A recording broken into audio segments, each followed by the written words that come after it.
o STF virá contra a Igreja do Senhor. Escreva isso. Esse é o nosso tema de hoje para ficar registrado aqui. O nosso país não é mais governado ou regido por leis. Não, faz tempo que deixou de ser. Não há mais regras nesse país, leis, limites impostos legalmente a todos. Não há mais respeito ao devido processo legal.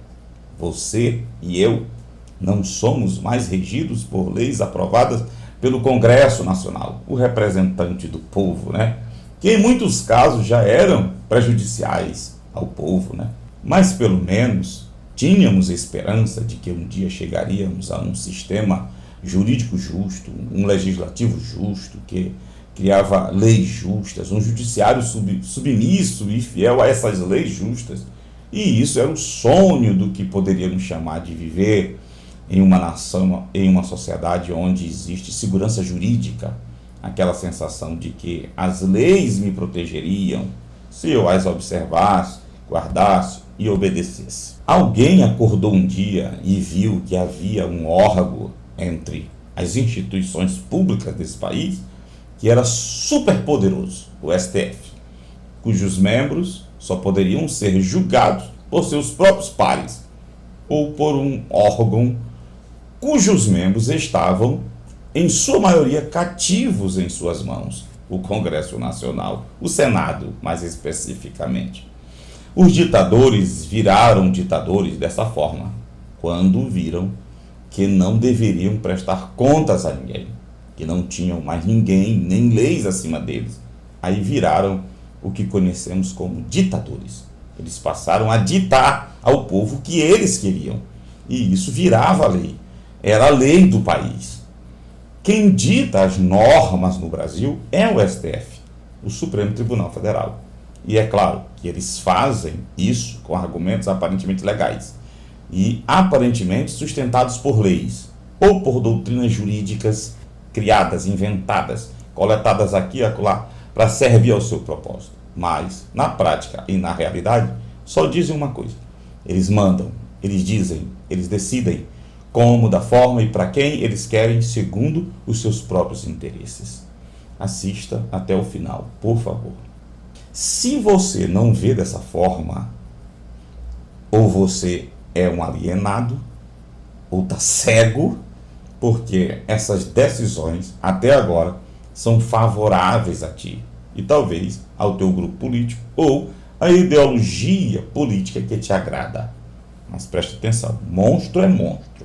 Amanhã você pode estar do outro lado do chicote e vai clamar por leis. Por isso precisamos da ordem legal, de leis para todos. Mas escreve o que eu vou te dizer. O sistema sombrio que está agindo por trás disso tudo tem um alvo maior, ou tem o seu principal alvo, que é a Igreja do Senhor.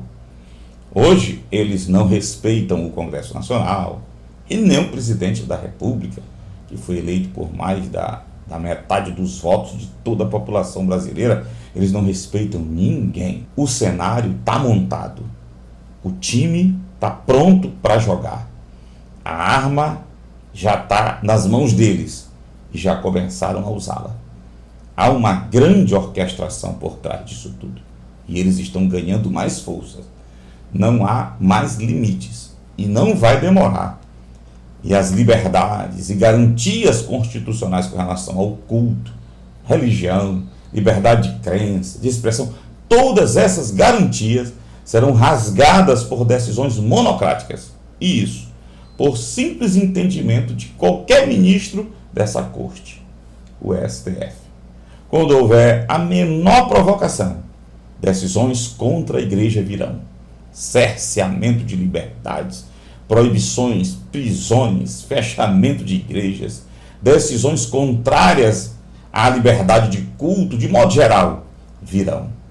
Satanás achou uma brecha no Brasil. A lei não está mais acima de todos. A lei agora é o que qualquer ministro do STF diz e quer. Isso é ditadura, isso é ditar. O direito, como nós conhecíamos, como alguns estudaram na faculdade e ainda estudam, que era vindo lá dos moldes do direito romano, onde tinha, entre outros institutos, o direito à defesa, ao contraditório, tinha regras para se cumprir. Isso já se foi, se é que existiu no Brasil. Agora é o direito Saddam Hussein, não é mais romano. É o direito Kim Jong-un, é o direito Adolf Hitler. E tudo em nome da democracia e do respeito às instituições. Aliás, esse discurso de defesa da democracia e respeito às instituições públicas foi criado por eles mesmos, para esse fim, para calar ou mesmo prender quem ousar protestar contra esse sistema sombrio que vem cobrindo o Brasil, as trevas. O Brasil, longe de ser um país perfeito, talvez era o país mais livre do mundo, um dos mais. Todos que apoiam isso, essa ditadura do judiciário brasileiro, porque as decisões hoje são contra seus desafetos, não demorarão a provar desse veneno. A mão que agora vira os canhões para atirar contra os desafetos dos que aprovam essa ditadura, que agora estão sorrindo e comemorando, esses mesmos verão essa mão direcionar os mesmos canhões em suas direções. Vamos também conferir isso. Igreja do Senhor, tempos mais difíceis estão chegando. Preparem-se, ou preparemos-nos, para aqueles cristãos vendidos a esse sistema sombrio, desviados da sã doutrina, sem compromisso com o reino de Deus, nada será difícil. Agora, nesses tempos de Belsazar, porque são covardes e se adequarão a tudo que vier, mas os fiéis sofrerão, serão perseguidos, como foram na pandemia, onde as igrejas foram fechadas e a maioria dos líderes e das igrejas concordaram e ainda encontraram textos e argumentos para ficarem em casa, vendo as trevas avançarem na nação e sobre a própria igreja que estava acovardada. Líderes religiosos comprometidos com o reino foram presos, igrejas fechadas, multadas e etc. Mas ao final de tudo isso, o Brasil vai acordar. Os tiranos sempre caem. A tirania nunca vence.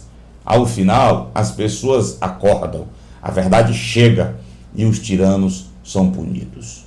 Mahatma Gandhi disse: houve tiranos e assassinos, e por um tempo eles parecem invencíveis, mas no final sempre caem. E ele alerta no final: pense sempre nisso. O diácono Estevão, em Atos 7, na Bíblia Sagrada, fazendo um resumo da história do povo de Deus, fez ecoar as palavras de Deus, dizendo que seu povo sofreria por um tempo, ficaria sujeito à servidão, sujeito a julgo de tiranos, mas, aí vem a palavra de Deus: eu, o Senhor, punirei a nação a quem servireis como escravos, e depois disso saireis livres dali e me adorareis neste lugar. Atos 7, 7. Isto é profético. Deus quer e vai acordar essa nação, essa grande nação chamada Brasil, nação que tanto fez pela obra dele, mas ele vai deixar, e já está deixando, seu povo sofrer um jugo pesado para acordar, para valorizá-lo, para valorizar a sua palavra, purificar sua igreja, santificá-la em sua palavra, aprender a temer e tremer diante de sua palavra. Será quando ele virá exercer juízo sobre os perversos. Guardem isso, ou guardemos isso.